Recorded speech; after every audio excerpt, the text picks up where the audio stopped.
There's something strange about driving back into a neighborhood that once felt like home. The tall, manicured hedges, the uniform houses lined up like obedient soldiers, and the sterile perfection of a gated community all carry a false promise. Order, peace, civility. But beneath the surface, the rot always hides. For Judge Michael Ellison, returning to Westbridge Estates wasn't supposed to feel like a confrontation. It was supposed to feel like closure. Michael had been away for years, serving on the state bench in the city, handling high-profile property disputes and neighborhood feuds, ironically, many just like the ones that had plagued Westbridge for years. His parents had lived here before passing, leaving behind the house at the corner of Hawthorne Lane, a quiet cul-de-sac tucked behind the lake. The property had been in the family for decades, predating the HOA's formation. It was his now, and though work kept him busy, he decided it was time to move back, to fix up the place, to finally settle. The guard at the front gate didn't recognize him when he arrived. That didn't bother him. What did bother him was the look of suspicion the guard gave him after scanning his ID, as if his presence needed permission. Still, the gate opened after a brief radio exchange with someone unseen, and Michael drove through. He didn't yet know that this simple entry would ignite a war that would soon shake the entire homeowners association to its core. When he pulled up to his parents' old home, a pang of nostalgia hit him. The oak tree in the front yard had grown massive, its branches reaching toward the neighboring property. The paint on the shutters was fading. The mailbox was crooked. It was all exactly as he remembered. A little worn, a little real, in a place obsessed with being artificial. He unlocked the front door, stepped inside, and inhaled the faint smell of cedar and age. It was peaceful. But peace, in places like Westbridge, never lasts long. By the next morning, trouble had already found him. He was standing in his driveway, unloading tools from the back of his truck, when a woman in a bright pink blazer and oversized sunglasses marched up the sidewalk. She didn't introduce herself, but Michael didn't need her to. He knew the type instantly, the self-appointed queen bee of every HOA horror story. She introduced herself as Marjorie, president of the Westbridge Estates Homeowners Association, though her tone made it sound more like ruler of the realm. Her voice dripped with authority and disdain as she eyed the truck, the boxes, and the faint dust on his driveway. Michael didn't bother explaining much. He simply told her who he was, that he owned the house, that he was here to stay. But Marjorie wasn't interested in ownership. She was interested in control. As the day went on, small annoyances began to pile up. An official-looking notice was taped to his front door, warning about non-compliant yard maintenance. Another cited unauthorized vehicle presence in the driveway. By sunset, 2 HOA board members had stopped by to verify property occupancy. Each encounter carried the same tone: suspicion, superiority, and the subtle threat that he didn't belong here. It would have been almost funny if it weren't so serious. Because Michael wasn't just another homeowner. He was the sitting judge of the county's property court division. He knew the law. He had written opinions that shaped how HOAs across the state operated. And yet here he was, being treated like an intruder in his own home. The final straw came 2 days later. On a quiet Sunday morning, Michael decided to take a walk around the neighborhood lake, the same lake where he used to fish as a kid. The path behind his home led directly to it, cutting through a small strip of community land that predated the HOA's existence. He had walked that path hundreds of times growing up, but this time, as he crossed the stone path toward the water, he heard a voice shouting from behind. A pair of HOA security officers, volunteers wearing polo shirts and carrying clipboards, came rushing toward him. They demanded to know what he was doing, accused him of trespassing on restricted property, and warned that they were calling the sheriff. Michael tried to remain calm. He explained that the path had existed long before the HOA, that it connected his property to the lake, that he was, in fact, a homeowner here. But logic didn't matter. The officers radioed someone, Marjorie, no doubt, and within minutes, a county deputy arrived, sirens flashing. The scene was absurd. Neighbors peeked through curtains, children stopped on their bikes, and there stood Michael, the homeowner, surrounded by self-important volunteers and an officer trying to make sense of it all. The HOA representatives demanded he be cited for trespassing. They claimed his name wasn't in the approved resident database. They waved their clipboards like evidence. The deputy hesitated. Something about Michael's calm demeanor, his quiet confidence, made him pause before acting. Michael offered his ID and proof of ownership, but the HOA kept insisting the property was under review. It became clear that this wasn't about rules. It was about power. The officer finally stepped aside, realizing he was being manipulated. He left without filing a report. But the HOA wasn't done. As Michael returned to his house, he noticed new cameras being installed near the walking path. New signs declaring private property, cho use only, and a fresh notice on his door warning of pending legal action for violation of association bylaws. That night, Michael sat in his father's old study, surrounded by legal texts, framed degrees, and fading photos of better days. The HOA had made a mistake, a grave one. They thought he was just another homeowner they could bully, fine, and intimidate into submission. They didn't realize who they were dealing with. He opened his laptop and began to dig through property deeds, municipal codes, and the association's own bylaws. Within minutes, he found inconsistencies, illegal amendments, improper filings, missing disclosures, and one particularly damning detail. The HOA had extended its control over parcels of land it didn't legally own, including the strip behind his property leading to the lake. It wasn't just arrogance, it was fraud. By midnight, Michael had compiled a small mountain of evidence. He wasn't angry anymore. He was focused. He knew what came next.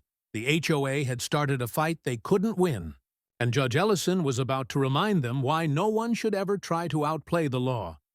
The morning after the confrontation, Westbridge Estates looked the same. Calm, orderly, quiet. But beneath that stillness, tension had begun to build. Word of the trespassing incident spread fast, warped and embellished through the gossip channels that powered the neighborhood. Some said a stranger was caught sneaking around the lake. Others said he had argued with police. Few knew the truth, that the so-called trespasser owned one of the oldest homes in the community and held more authority than anyone on the HOA board could. Imagine Michael Ellison watched it unfold with detached curiosity. He'd seen this pattern countless times before. Rumor weaponized as control. It was the HOA's favorite tool.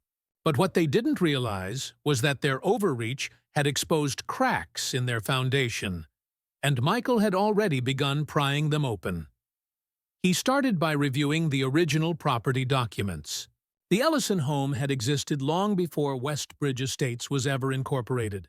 His father's deed, filed decades ago, contained an easement that granted the property permanent access to the lakeside path. That alone invalidated the HOA's trespassing claim.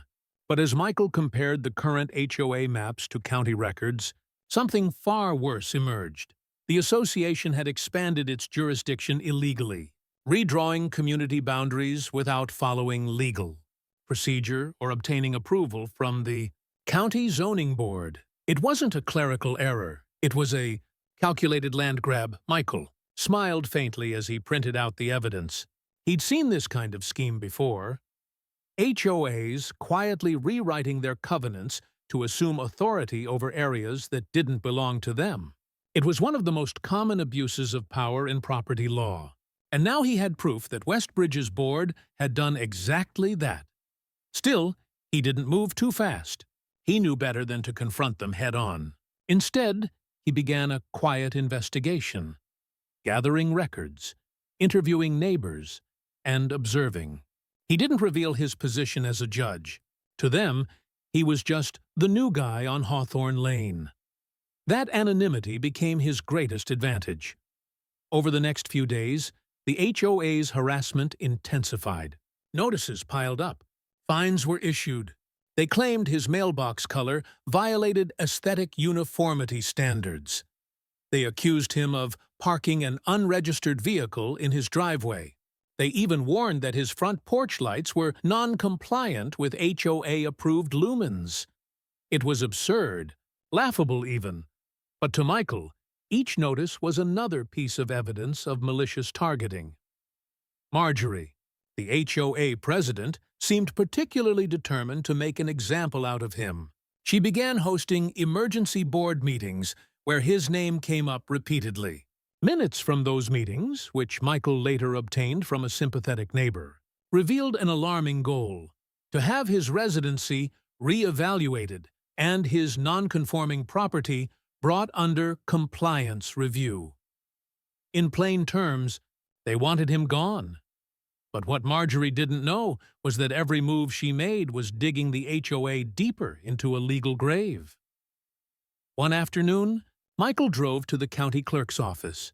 There, he pulled decades of HOA filings, articles of incorporation, amendments, budgets, and meeting minutes. He noticed inconsistencies in financial disclosures and signatures that didn't match across documents. Even the association's current bylaws had procedural errors, missing quorum validations, skipped approval votes, and outdated provisions that had never been lawfully ratified. To anyone else, it would have looked like paperwork. But to Michael, it was a goldmine. These were the building blocks of a case that could dismantle the entire HOA if necessary. Back at home, the harassment escalated into surveillance. He began noticing cars idling near his driveway at odd hours, their occupants pretending to check their phones.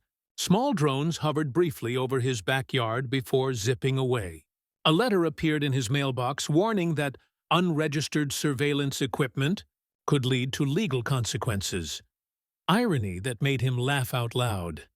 It was classic intimidation, an HOA flexing its false sense of power. But while they monitored him, he was monitoring them. Michael installed discrete cameras of his own.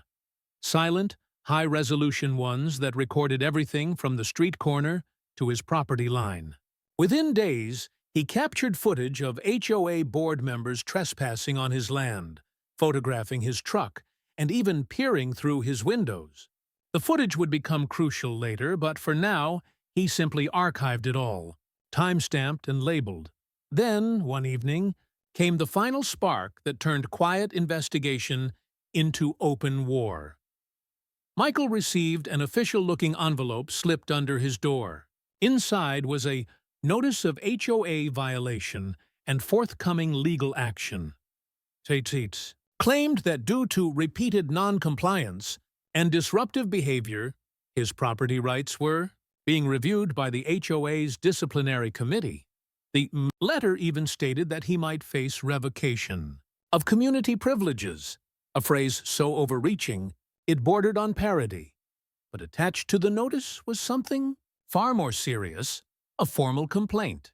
The HOA had submitted to the county sheriff, accusing him of willful trespassing and harassment of community officials. They were trying again to get him arrested. Michael read the document twice. The audacity was breathtaking. The HOA had filed a false police report, using their fabricated boundaries to claim he had entered private land. But this time, they had crossed a line that couldn't be ignored. Filing false claims against a homeowner was not just unethical. It was criminal. He leaned back in his chair and thought of his options. As a judge, he had to remain impartial. But as a citizen, he had every right to defend himself. He knew that taking them to court personally could create a conflict of interest. But there were other ways that didn't require him to be on the bench to bring justice. The next morning, he reached out quietly to a trusted colleague, a district attorney who had worked with him on property fraud cases before. Without disclosing his identity to the HOA, Michael handed over the documentation he'd gathered. The false filings, the illegal boundary maps, the trespass reports, and the surveillance footage. Within days, the DA's office opened a preliminary investigation into Westbridge Estates Homeowners Association for potential civil and criminal violations. Marjorie and her board didn't know it yet, but they were now under state scrutiny.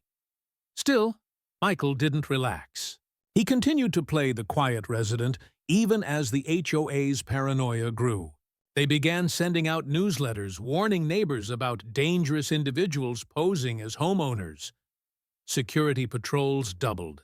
The board ordered new signs at the lake, this time engraved with his alleged incident date as justification for restricted access.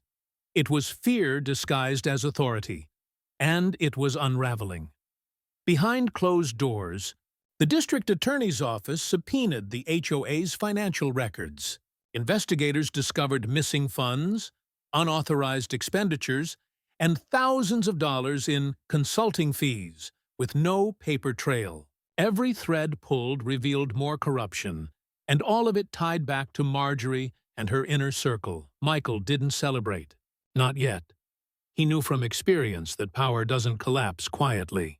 When cornered, people like Marjorie become desperate, unpredictable, even dangerous. But the balance had shifted. The HOA still thought they held power, but in reality, they were standing on a trap door, and the man they had tried to destroy was the one holding the lever. When power begins to slip, desperation always follows. And in Westbridge Estates, desperation was about to bloom like a weed through concrete. By the start of the next week, the HOA board could feel it. The shift in control, the unease in their ranks. Rumors had started circulating that someone from the county was asking questions. A few residents whispered that an investigation was underway, but the board didn't know who was behind it. To them, suspicion had only one direction, toward the quiet man on Hawthorne Lane. Michael could sense their growing panic. Every day brought something new, another warning letter, another patrol car parked suspiciously close, another email reminding residents to report unusual activity. It was the HOA's version of open warfare, and it only confirmed what he already knew. They were afraid. Meanwhile, the investigation he had quietly sparked was gathering steam. The district attorney's office had begun subpoenaing bank statements, and the first findings were damning. Thousands of dollars labeled as community improvements had been funneled into personal accounts belonging to board members. Fake invoices, inflated maintenance bills, and kickback payments to preferred contractors painted a picture of organized fraud. But the board didn't sit idle while the walls closed in. They turned to the only weapon they still had: reputation. Soon, the neighborhood's private social media page lit up with posts about Michael. Anonymous accounts accused him of harassing HOA officials and endangering residents. Someone claimed he had been seen threatening people near the lake. The stories multiplied, evolving with each retelling until they painted him as a menace. Michael read every post silently, his jaw tightening but his expression unreadable. He had seen this tactic before, defamation as defense, but he also knew that every word they published publicly would soon become evidence in the larger case. Then came the retaliation that went beyond words. Early one morning, Michael woke to the sound of pounding at his front door. 3 HOA board members stood on his porch, accompanied by a security guard and a local code enforcement officer. They claimed they were there to perform an inspection of his property for violations of community standards. Michael allowed them to proceed without resistance. He followed them as they measured fence heights, photographed his porch, and scribbled notes about his improperly maintained landscaping. He didn't argue.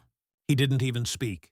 He just observed every step, every word, every unprofessional smirk. That evening, He compiled the footage from his cameras showing the inspection, the guard stepping over his property line, the board members taking unauthorized photos inside his garage, one even laughing as he mentioned how much trouble this guy is going to be in. It was all there, clear, irrefutable evidence of harassment and abuse of power. But the HOA wasn't finished. 2 days later, a bright orange notice appeared on his door. Mandatory hearing notice. Potential property sanctions. The letter accused him of multiple violations and summoned him to appear before the HOA disciplinary committee. Failure to attend, it warned, would result in fines and potential foreclosure proceedings under the association's bylaws. That was the moment Michael knew the board had overplayed their hand. They had stepped far beyond the bounds of authority and directly into the jaws of the law. Still, he attended the meeting. It was held in the community clubhouse, the kind of sterile, over-decorated space meant to look professional but reeked of self-importance.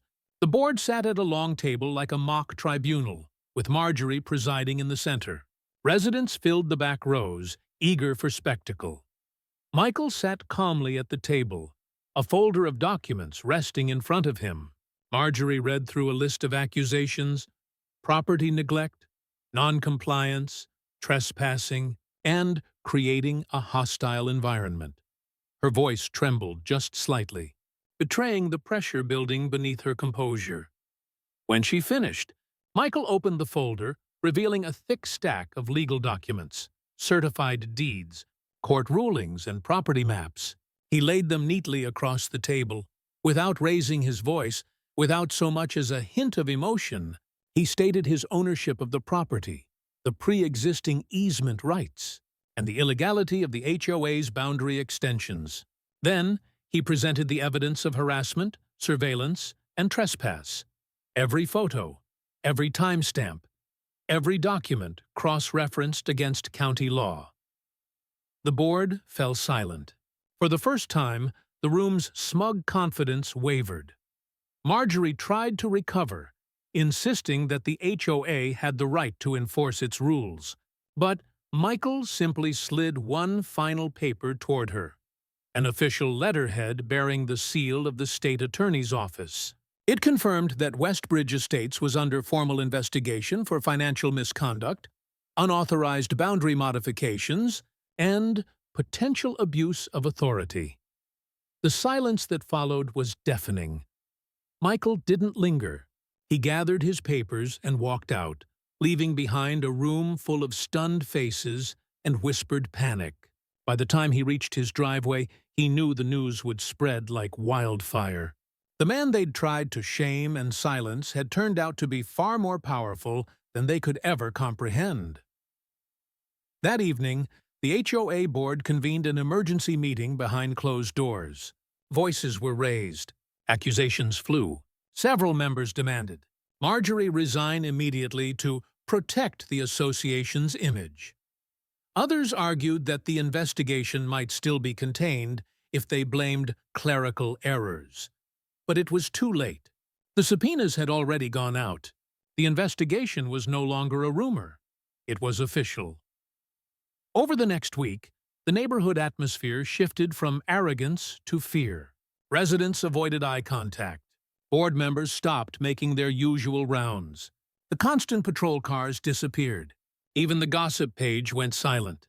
Then, one night, Michael saw the final sign of collapse. Through his front window, he watched as Marjorie's car pulled away from her driveway, her trunk filled with boxes and binders. The next morning, her house sat empty. She was gone, but her departure didn't end it. It only marked the beginning of the reckoning. The DA's office had uncovered enough evidence to pursue charges: embezzlement, document falsification, and abuse of authority. Several HOA board members were formally indicted. Others resigned before the subpoenas reached them. For the first time in years, Westbridge Estates was without leadership. No president, no board, no control. The community stood at a crossroads, uncertain and divided. Michael could have stepped away then, satisfied that justice had prevailed. But something inside him knew this wasn't just about personal vindication. It was about accountability, about setting an example for every homeowner who'd ever been bullied by an overreaching HOA. And as the sun rose over the lake the next morning, Michael made his decision. He wasn't done yet. He was going to bring Westbridge Estates back under the rule of law, permanently. The fall of Westbridge Estates HOA wasn't loud. It wasn't dramatic at first. It began as a whisper, a subtle unraveling of order that spread through the neighborhood like a slow-moving storm. For years, the HOA had operated as an untouchable force, dictating everything from mailbox colors to the exact shade of residents' lawns. People obeyed not because they agreed, but because resistance came with consequences. But after the indictments, fear turned into defiance. The facade of authority had cracked, and once it broke, nothing could restore it.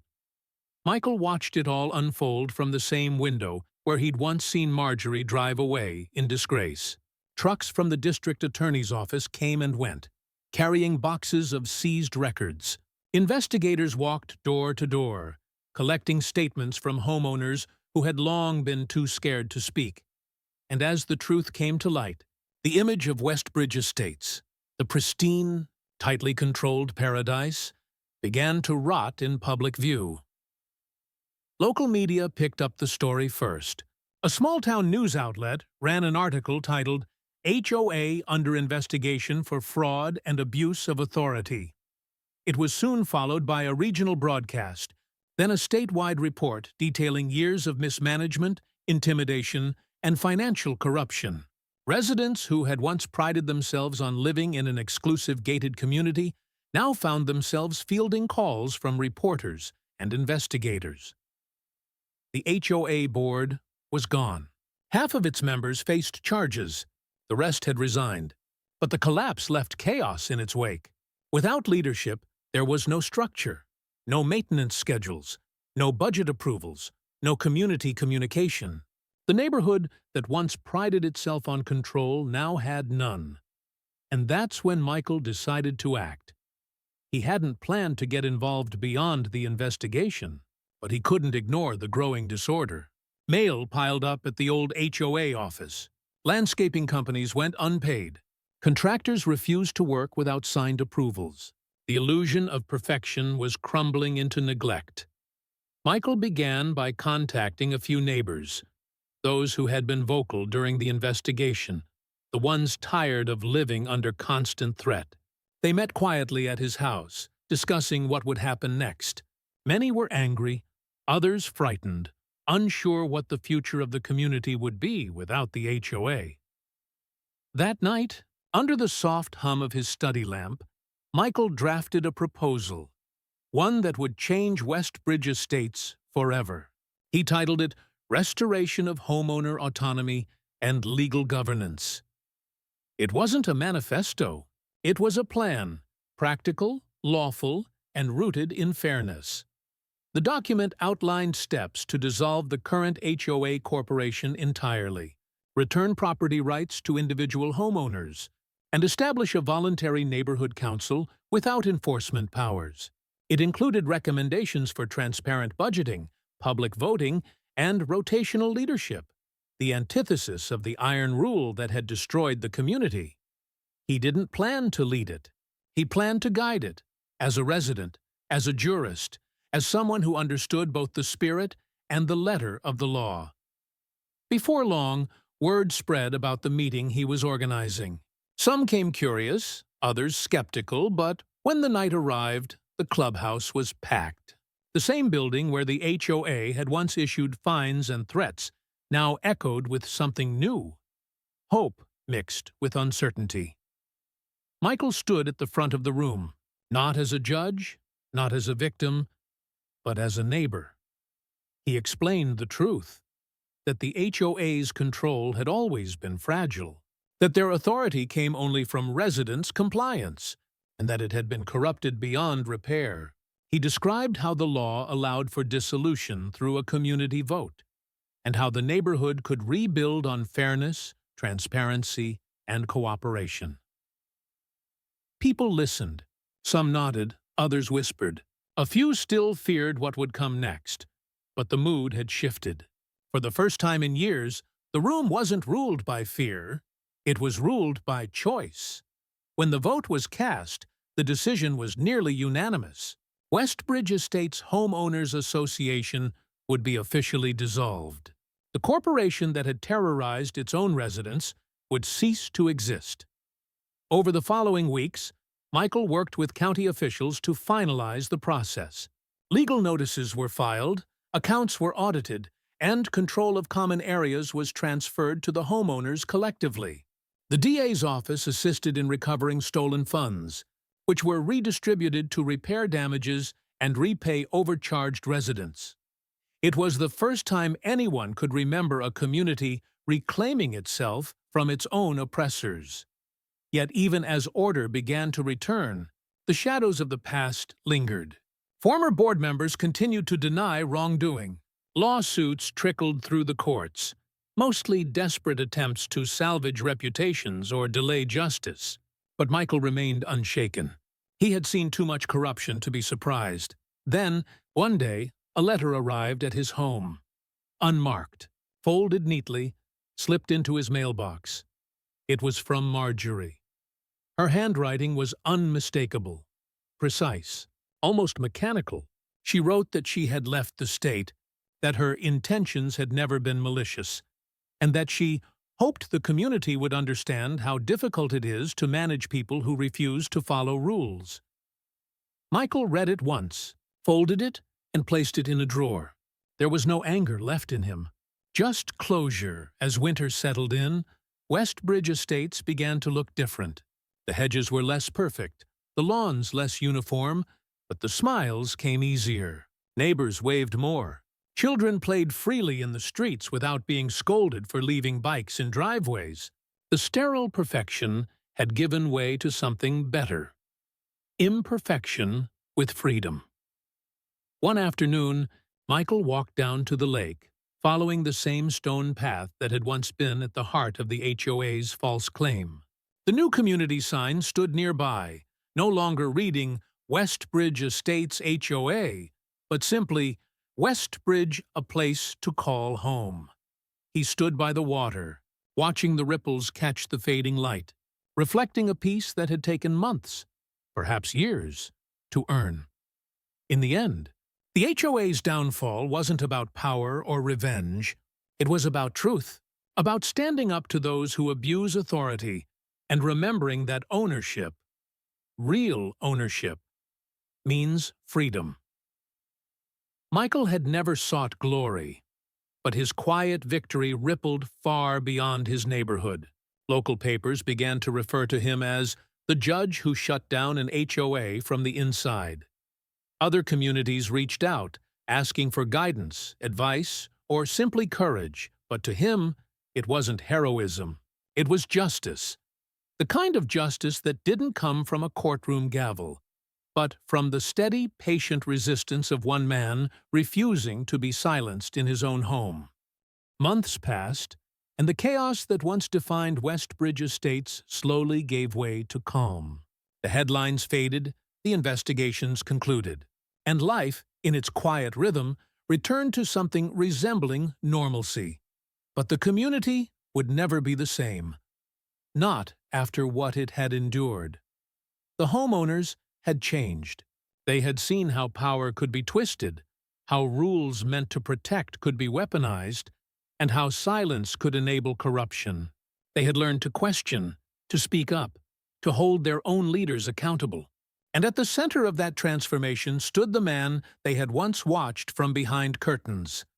The quiet homeowner the HOA had tried to erase. Michael Ellison had never sought recognition. Yet, without intending to, he had become the symbol of resistance. The man who stood his ground, not with anger or outrage, but with precision, patience, and truth. His days fell into a steady rhythm now. He spent his mornings tending to his father's old garden, afternoons writing in his study, and evenings walking the same lakeside path that had once sparked the war. The air there felt lighter now. The new community council had turned the lake into a shared gathering space. Families picnicking, kids fishing, neighbors talking freely. There were no warnings, no patrols, no posted restrictions. For the first time in years, Westbridge felt alive. Then one morning, Michael received a letter from the State Judicial Ethics Board, a formal acknowledgement of his cooperation during the investigation. It thanked him for his discretion and impartiality, noting that his actions had restored faith in local governance through the quiet enforcement of justice. He smiled faintly, not out of pride, but relief. The system had done what it was supposed to, but what followed surprised him. Over the next several weeks, messages began arriving from across the state. Homeowners from other communities reached out, from small towns and suburban developments, each with their own stories of HOA overreach. Some sent letters describing unfair fines or harassment. Others simply wrote to say that his story had given them courage to stand up for themselves. Someone had leaked the case summary to the press, framing it as a story of poetic justice. Judge targeted by HOA uncovers massive fraud, shuts them down from within. The article spread quickly, reshared across social media and homeowner forums. To most people, it sounded like fiction, too neat, too cinematic to be true. But it was real. Soon, invitations followed. Requests for interviews, panel discussions, even appearances on legal podcasts. Michael declined them all. He had no interest in fame or dramatization. The truth didn't need embellishment. It simply needed to be understood. Still, he decided to put his experience to use in a quieter way. He began working with a small advocacy group that helped homeowners navigate HOA abuse cases. Using his legal background, he drafted a framework of reforms, proposals to limit HOA power, require financial transparency, and prevent volunteer boards from exceeding their legal jurisdiction.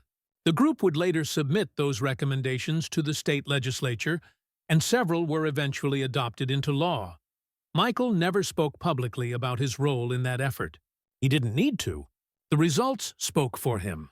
Back in Westbridge, life found a new rhythm. The neighborhood council functioned smoothly. Open meetings, rotating leadership, transparent budgets. There were disagreements, yes, but they were handled with respect, not intimidation. The place that had once been a monument to control had become a model of community. Every so often, new families moved in, unaware of the turmoil that had once consumed the streets they now called home. To them, Westbridge was just a peaceful neighborhood by the lake. They didn't know about the years of corruption or the man who had quietly dismantled it all. And that was how Michael preferred it. He didn't need to be remembered for conflict. He wanted to be remembered for peace. But among those who had lived through it, the story lingered. Whispered at barbecues, recounted at gatherings. They spoke of the man who had arrived quietly one summer, faced down an entire system, and restored their freedom without ever raising his voice. They called him the Judge of Westbridge. One evening, months later, Michael found himself sitting on his porch, the sun setting behind the lake. The sky glowed orange and gold, and the wind carried the sound of laughter from down the street. He thought of his parents, of the years they had spent here before the HOA had taken over. He imagined how proud they would have been to see the community free again. Imperfect, yes, but real. He leaned back, closed his eyes, and let the peace settle in. Justice, he realized, isn't always loud. It doesn't always come with applause or victory speeches. Sometimes it arrives in silence, in the stillness after the storm, in the simple freedom to live without fear in one's own home. As the last light faded, Michael stood, walked down the familiar path to the lake, and watched the reflection of the moon ripple across the surface. The water was calm, unbroken, endless. It felt like closure, and though he would never say it aloud, somewhere deep down, he knew his fight had mattered. Not just for him, not just for Westbridge, but for every person who had ever been told they had no power against those who abused it. The story of the HOA that tried to destroy a man and the judge who quietly dismantled them would live on long after the final page had turned.